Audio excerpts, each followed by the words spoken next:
giornata dopo il parto, primo riscontro dell'esame autoptico. L'arresto cardiaco fatale è avvenuto a causa della massiccia perdita di sangue a livello vaginale, ma ci vorrà più tempo per stabilire le cause. Sale a 50.000 euro l'ammontare del maxi furto alle poste centrali di Conegliano. I carabinieri indagano a tutto campo, tra le ipotesi quella dell'intervento di un basista. Tragico incidente in Algeria, muore il padre del ministro per l'autonomia Erika Stefani, appassionato di motori, il dramma durante un rally con un quad, il cordoglio del mondo politico. Disastro maltempo, da commissario regionale il governatore Zaia vara il piano di interventi per il 2019, 309 milioni di euro sul piatto, 350 cantieri da aprire entro settembre. Un corso d'acqua a Treviso colorato di bianco, l'allerta dei residenti, l'intervento di ARPAV e polizie locali, si tratterebbe di sversamento di vernice. A Treviso la giornata regionale ricordo le vittime di mafia, gli studenti leggono a voce alta i nomi delle tante vittime innocenti di Cosa Nostra. Le storiche armi della Grande Guerra custodite nel Museo della Battaglia di Vittorio Veneto verranno restaurate grazie a un accordo tra Comune ed Esercito.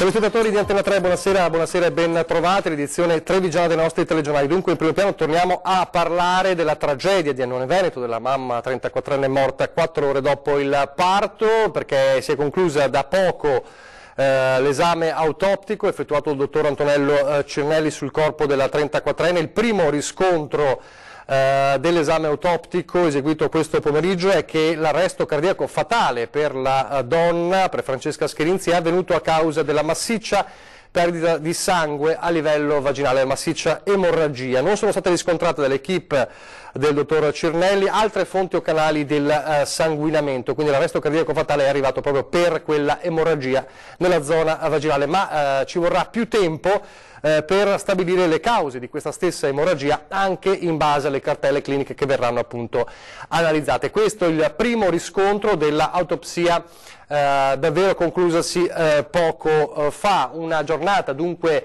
di attesa da Annone Veneto da parte della famiglia proprio per questo primo riscontro sul corpo della 34enne, una giornata ancora di dolore per il marito della donna.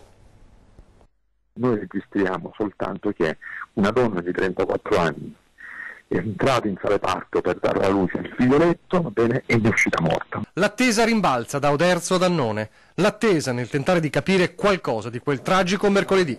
Quasi una settimana dopo, Antonio Giordano vive la più tragica delle feste del papà. Un 19 marzo diverso per il marito di Francesca Scherinzi, mentre proprio nelle ore in cui i papà vengono abbracciati e coccolati, l'esame autoptico cerca di fare luce sulla morte di sua moglie. 5 nel registro degli indagati con l'accusa di concorso in omicidio colposo, 2 ostetriche, 2 ginecologi e un anestesista.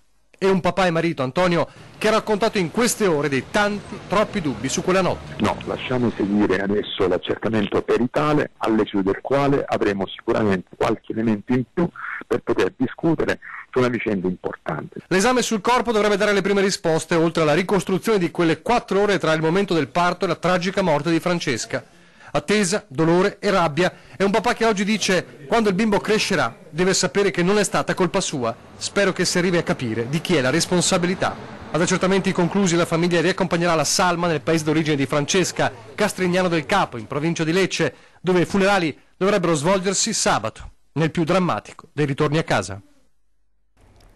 E adesso con la cronaca torniamo a parlare del colpo alle poste centrali di Conegliano. Abbiamo dato conto ieri, stamane l'ufficio ha riaperto, seppur parzialmente, gli sportelli, l'ammontare del bottino intanto è aumentato e i carabinieri indagano a tutto campo e non escludono anche alcune piste clamorose. 50.000 euro di bottino e danni ingenti alla struttura, tant'è che solo domani l'ufficio postale tornerà ad essere completamente operativo, con l'apertura di tutti e 8 gli sportelli. Oggi, dopo un'intera giornata di lavoro, ne è rimasta aperta la metà. Ed è caccia alla banda del buco che tra sabato notte e domenica ha assaltato le poste centrali di Conegliano, in via Cadorna. Nessuna ipotesi viene al momento esclusa dai carabinieri. Quel che è certo è che o ci si trova di fronte ad una banda di ladri davvero professionisti, tanto bravi da essere è riusciti a conoscere con precisione millimetrica la mappa dell'edificio, sfondando la parete nel punto esatto da consentire l'ingresso nell'ufficio della cassaforte, oppure, seconda ipotesi al vaglio, potrebbe esserci una talpa, qualcuno che in possesso di queste informazioni le abbia trasmesse ai ladri. Disattivata l'allarme, il comando è entrato dal retro dell'edificio, dove c'è il magazzino dei portalettere per la corrispondenza. Da qui i malviventi sono saliti per una scala interna, sfondando a picconate la parete del muro che porta all'ufficio dove è custodita la cassaforte. L'hanno aperta con un flessibile, come poi hanno svuotato le cassette dei vari sportelli. Durante le operazioni hanno anche svuotato tutti gli estintori, riempendo le stanze di polvere e schiuma, forse per impedire che le scintille del flessibile causassero un incendio. Alla fine hanno arraffato circa 50.000 euro e sono fuggiti. Nessuno si è accorto di alcunché fino al momento della riapertura degli uffici. Il personale ha lavorato per tutta la giornata per riuscire a riaprire gli sportelli, seppur parzialmente, questa mattina. Domani l'operatività delle poste tornerà completa. Le indagini sul colpo sono coordinate dai carabinieri di Conegliano. Un altro furto sempre nella zona del Coneglianese. La notte scorsa infatti i ladri sono entrati in un bar a Tezze di Vazzola, sfondata una delle finestre del locale, si sono diretti subito i malviventi verso le slot presenti all'interno, svaligiandole tutte e 6. Ingenti danni al bar, mentre il bottino con cui i ladri sono andati alla fuga deve ancora essere quantificato ed è il secondo colpo per lo stesso bar. Esattamente 4 anni fa, nel marzo del 2015, un furto praticamente identico nello stesso locale. E adesso la notizia che ha sconvolto nelle ultime ore il mondo politico e istituzionale veneto e anche trevigiano, ovviamente quello della morte del padre del ministro per l'autonomia Erika Stefani, un tragico incidente in Algeria. Il papà di Erika Stefani, Giovanni Stefani, era appassionato di motori, stava compiendo un rally in Algeria con un quad, a quanto dicono i primi riscontri, si è arrovesciato con il quad durante il salto di una duna in Algeria. Ovviamente una notizia che ha sconvolto, come dicevamo, il mondo politico e istituzionale.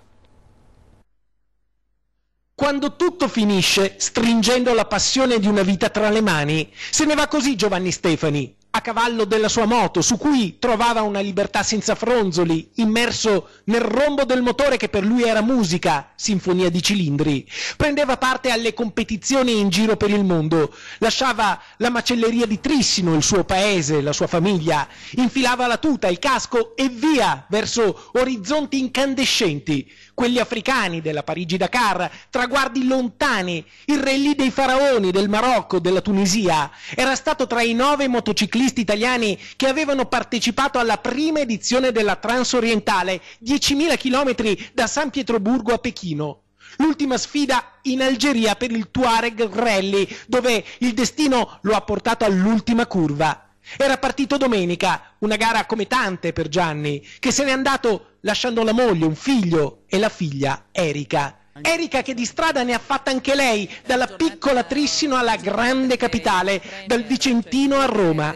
Anche lei ha corso, ma su una pista diversa, quella della politica, spinta dai voti, rombo della democrazia, fino al traguardo del governo.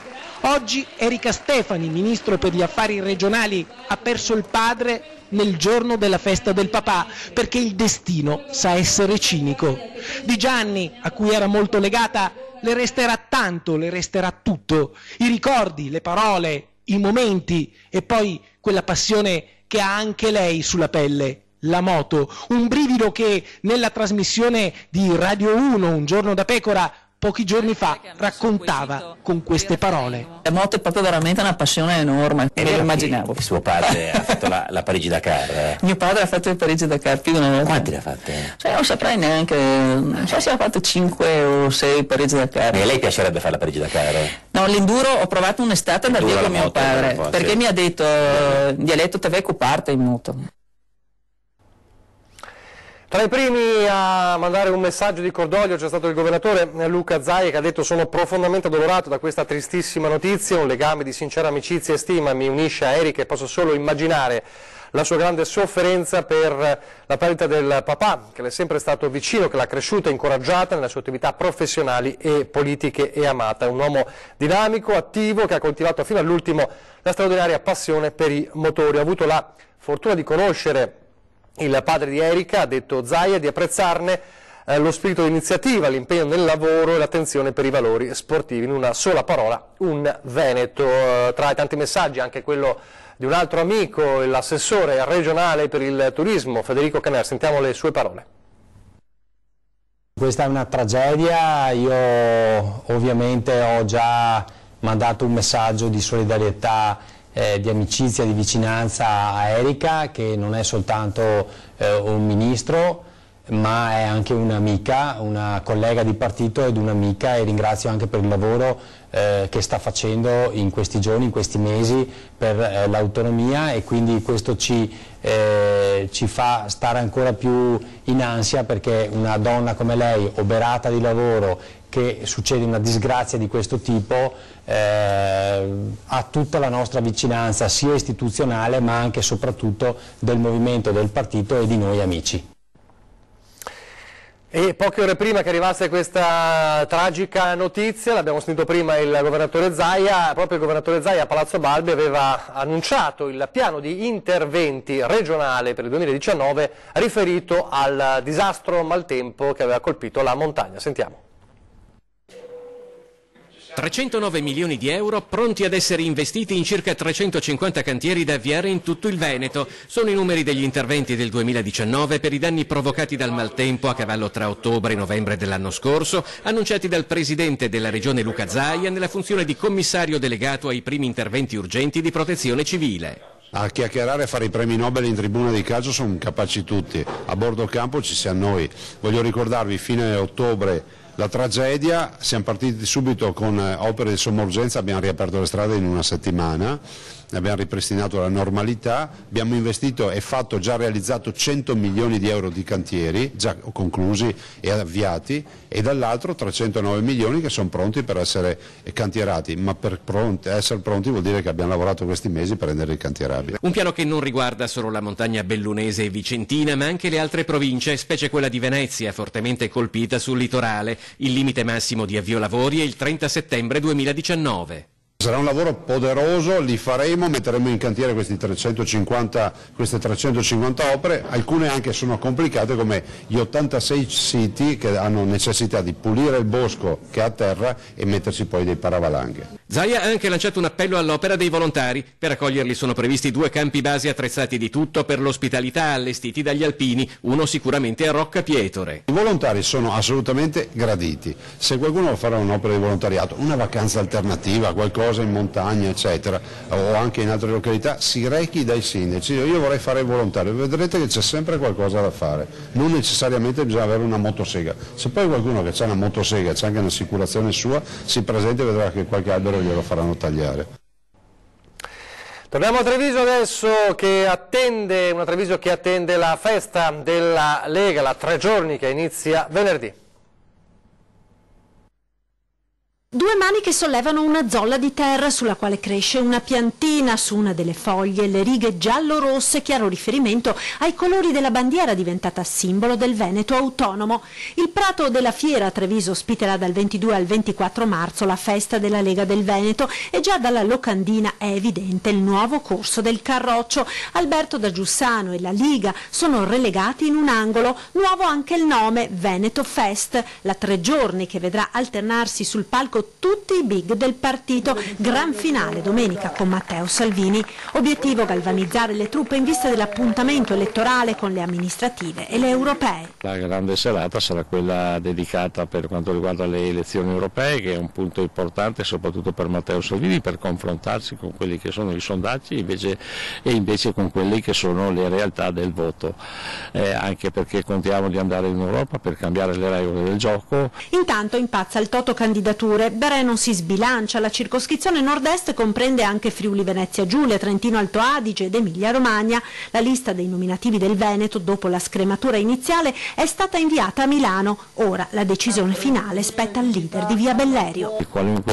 esso sia il candidato o la candidata, saranno le persone che Matteo Salvini ha ritenuto le più opportune, e noi pensiamo che, siccome Matteo Salvini sta indovinando tante cose, sta facendo una grande politica nazionale, e penso che farà anche le ottime scelte su quelle che saranno le candidature in piena autonomia e in piena sicurezza. Nel frattempo, mentre la macchina organizzativa della festa lavora a pieno regime, si torna a parlare di tensioni nemmeno tanto sotterranee tra i big del partito, in primis tra il segretario regionale D'Arè e l'ex segretario provinciale di Treviso, ora deputato, Dimitri Coin. Ci confrontiamo, magari anche in maniera dura, ma l'obiettivo resta quello sempre di fare il bene per i nostri cittadini, e quindi non ci sono diatribe tra D'Arè o Coin o quant'altro, ma c'è un'unità di sforzo per portare il risultato politico e amministrativo possibile sui nostri territori. Restiamo a Treviso, un fiume che scorre tra i condomini in Viale Monfenera a Treviso, colorato di bianco. Nelle immagini che vedete adesso in questo momento, mandateci da una nostra telespettatrice, si vedono chiaramente le acque del fiume Cerca, qui siamo all'altezza di via Aleardi, diventare improvvisamente di colore bianco. A segnalare il sospetto caso di inquinamento i residenti del quartiere a ridosso del centro cittadino, che hanno chiamato la polizia locale. È stato quindi allertata l'ARPA, i tecnici intervenuti in zona hanno prelevato dei campioni di acqua. Da un primo accertamento sembra si tratti di vernice bianca, anche se per avere i risultati precisi ci vorrà ancora qualche giorno. Il timore è che possa trattarsi di vernice a base di piombo. L'esito dell'analisi dei campioni di acqua avverrà tra qualche giorno. Nel frattempo la polizia locale sta indagando sulla provenienza della sostanza per cercare di risalire alla fonte e chi quindi abbia gettato la vernice nel corso d'acqua. E adesso controlli antidroghe che purtroppo hanno portato a una brutta sorpresa in una scuola di Treviso. Il vero stupore i carabinieri l'hanno avuto quando hanno frugato tra due armadi di un laboratorio della scuola. Tra libri ed attrezzature i militari, con l'ausilio del cane antidroga, hanno rinvenuto un sacchetto di plastica con dentro oltre un etto di marijuana, oltre a diverso materiale per il confezionamento delle dosi. È successo all'ITIS Fermi Giorgi di Treviso, in via Medaglie d'Oro. Controlli di routine, quelli antidroga disposti periodicamente dalle forze dell'ordine sia fuori che dentro gli edifici scolastici. Controlli che sono stati intensificati dopo l'allarme lanciato dal prefetto ad inizio anno relativamente all'aumento di spaccio e consumo di stupefacenti, soprattutto tra giovanissimi. Il sequestro all'interno della scuola conferma i sospetti. Ora sono in corso indagini per capire a chi possa essere ricondotta la marijuana sequestrata nel laboratorio, se ad uno o più studenti che evidentemente avevano organizzato lo spaccio tra gli allievi dell'istituto. Ora torniamo a parlare della polemica tra Rom Sinti e il sindaco di Treviso. Non mollano Rom e Sinti, che hanno denunciato, come sapete, il sindaco di Treviso, un esposto in procura per razzismo. Erano scesi in strada il 7 marzo scorso contro gli sgomberi annunciati dal sindaco di Treviso. Torneranno in strada sabato 23 marzo dalle 10:30 alle 13.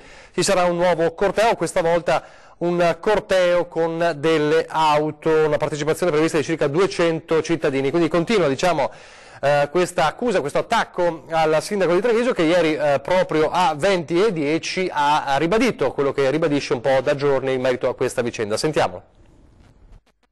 Io mi trovo anche con una denuncia da parte dei Rom, Sinti e camminanti per razzismo e istigazione all'odio razziale. Credo che veramente siamo all'assurdo, anche perché io ho semplicemente detto, e continuerò a farlo e lo ribadisco, che noi stiamo attuando tutta una serie di controlli, ma non ai Rom, ai Sinti, ai camminanti, ma voglio garantire che le abitazioni del comune vadano alle persone che realmente hanno bisogno. Quindi aumenteremo i controlli per verificare il sovraffollamento degli abitanti, verificheremo i requisiti da un punto di vista dell'ISEE e della redditività, aumenteremo i controlli per verificare tutti gli abusi edilizi presenti e anche tutti gli allacciamenti abusivi. Se qualcuno si è sentito chiamato in causa, io ho semplicemente detto che se si sentono perseguitati possono tranquillamente scegliere un'altra città che magari li accoglie diversamente senza stare così attenti alle regole. Qui a Treviso ci si comporta bene e si sta alle regole di tutti. Pochissimi istanti di pubblicità, torniamo subito. Benessere. Rieccoci in studio, il telegiornale di Treviso, per vedere la giornata regionale in memoria delle vittime della mafia che ha avuto proprio il suo epicentro oggi a Treviso. Giovanni Severino, Filippo Forno. Gli alunni leggono uno alla volta i nomi delle vittime della mafia con commozione e rispetto. L'obiettivo è mantenere vivo nei giovani e nell'intera cittadinanza il ricordo e la memoria delle vittime innocenti delle mafie, degli uomini, donne e bambini che hanno perso la propria vita per mano della violenza mafiosa per difendere la nostra libertà e la nostra democrazia. Per una memoria viva e condivisa, per la giustizia sociale, per la ricerca di verità, per una cittadinanza all'altezza dello spirito e delle speranze della Costituzione. Nella palestra comunale si alternano gli studenti che leggono storie di vittime, lettere, testimonianze e presentano video e canzoni realizzati in classe. La speranza è che qualcosa dunque possa cambiare partendo dalle nuove generazioni. Abbiamo fatto degli incontri innanzitutto per capire che cosa effettivamente sia la mafia, perché non molti di noi sanno in realtà in che cosa consista davvero. Quindi siamo partiti da zero e siamo arrivati a conoscere la figura di Don Pino Puglisi. Abbiamo poi prodotto un video in cui rappresentiamo la rottura di quello che è il velo dell'omertà, che coinvolge tutti i giovani di oggi e in realtà un po' tutta l'Italia sicuramente. La mafia è un pericolo concreto, radicato da tempo anche nel nostro territorio, un problema che non va sottovalutato. Il Veneto è terra appetibile, lo vediamo anche per le quantità di operazioni finanziarie sospette che sono state scoperte. Adesso bisogna però essere conseguenti, non basta scandalizzarsi. Accanto al crescere della mafia bisogna che tutta questa mobilitazione trovi una saldatura nelle istituzioni e crei quelle condizioni per le quali la magistratura e le forze dell'ordine possano operare con un ampio consenso.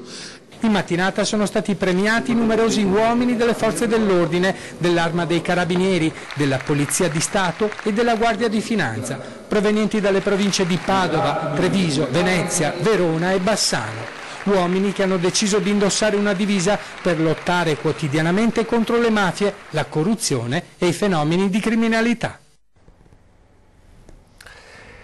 Adesso parliamo di una storia, un'altra, ennesima storia di un successo del Veneto. Milioni di sciatori hanno calzato i suoi dopo sci, diventati celebri in tutto il mondo, e il loro inventore si è raccontato in un libro.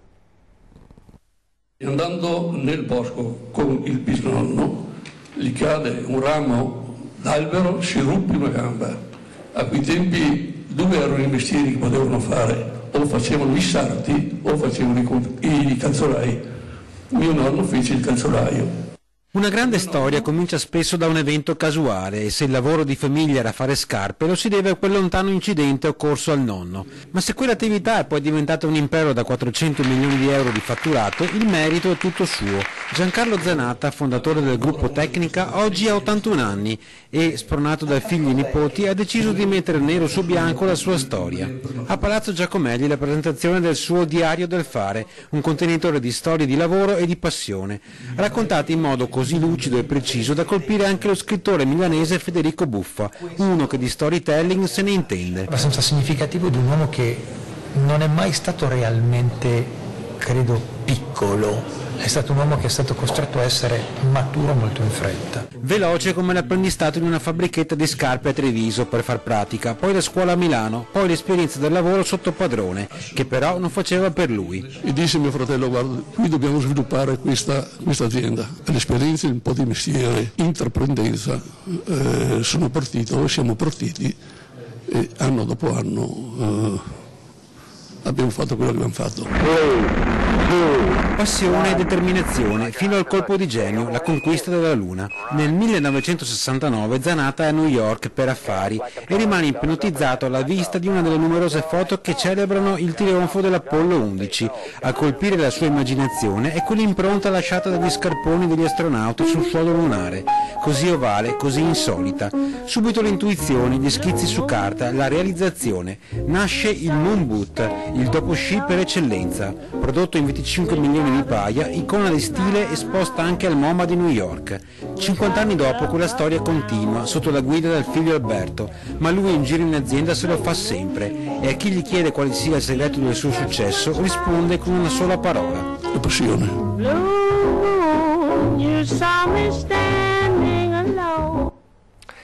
Immagini storiche, quelle dell'allunaggio, come sono storiche le armi della Grande Guerra custodite nel Museo della Battaglia di Vittorio Veneto, che verranno restaurate grazie a un accordo tra il Comune e l'Esercito. Pistole, fucili, baionette, ma anche spade e pugnali utilizzati dai soldati durante la Grande Guerra. Sono oltre 910 le armi da fuoco e bianche custodite nel Museo della Battaglia di Vittorio Veneto. Un patrimonio di grande valore storico che necessita di manutenzione e il Comune di Vittorio Veneto ha sottoscritto un protocollo d'intesa con l'Esercito italiano per l'esecuzione di quelle riparazioni necessarie a riconsegnare a queste armi storiche il loro pieno valore affinché vengano poi esposte nel museo. Significa soprattutto fare quella necessaria manutenzione che mai era stata fatta a un patrimonio di armi da fuoco e bianche che costituiscono un unicum all'interno della rete dei musei della Grande Guerra. Un lavoro di manutenzione, quello di queste armi storiche, che mette al servizio dei musei cittadini la professionalità degli uomini dell'Esercito italiano. I lavori saranno eseguiti da un team di esperti dei reggimenti dipendenti della Brigata Ariete. È un impegno morale perché quello che può sembrare banalmente un intervento manutentivo e di ripristino di talune armi di questa bellissima esposizione museale è in realtà un omaggio indiretto al culto della memoria storica del nostro Paese e del doveroso omaggio a quei caduti, tanto militari quanto civili, che ebbero a patire le sofferenze della Prima Guerra Mondiale. Un patrimonio che il Comune di Vittorio Veneto vuole valorizzare, magari in vista di una futura esposizione di tutte le armi custodite nel museo. È un onore perché significa avere un patrimonio culturale inestimabile, ma è anche un onere perché significa avere il dovere morale, quantomeno, di valorizzarlo e di conservarlo al meglio. La sanità, tema caldissimo anche di queste settimane e di questi giorni. Allora, fra pochissimo con Ferdinando Varino ci sarà l'assessore regionale alla sanità e al sociale Manuela Lanzarin, da non perdere. E adesso le previsioni del tempo. Grazie per averci seguito. Arrivederci.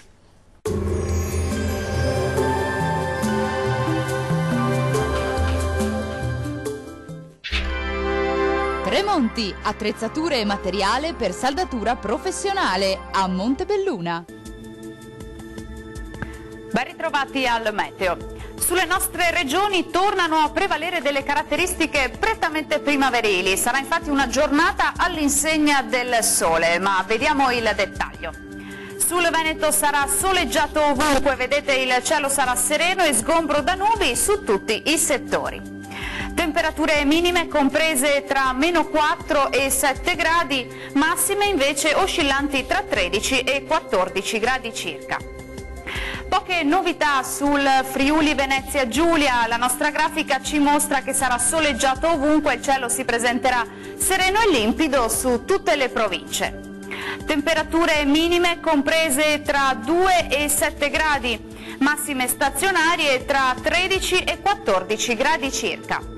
Raggiungiamo infine il Trentino Alto Adige.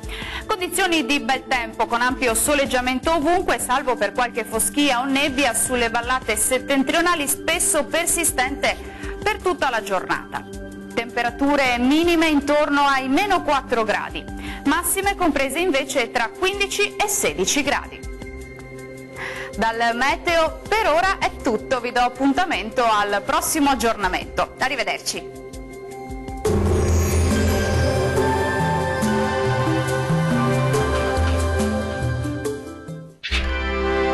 Tremonti, attrezzature e materiale per saldatura professionale a Montebelluna.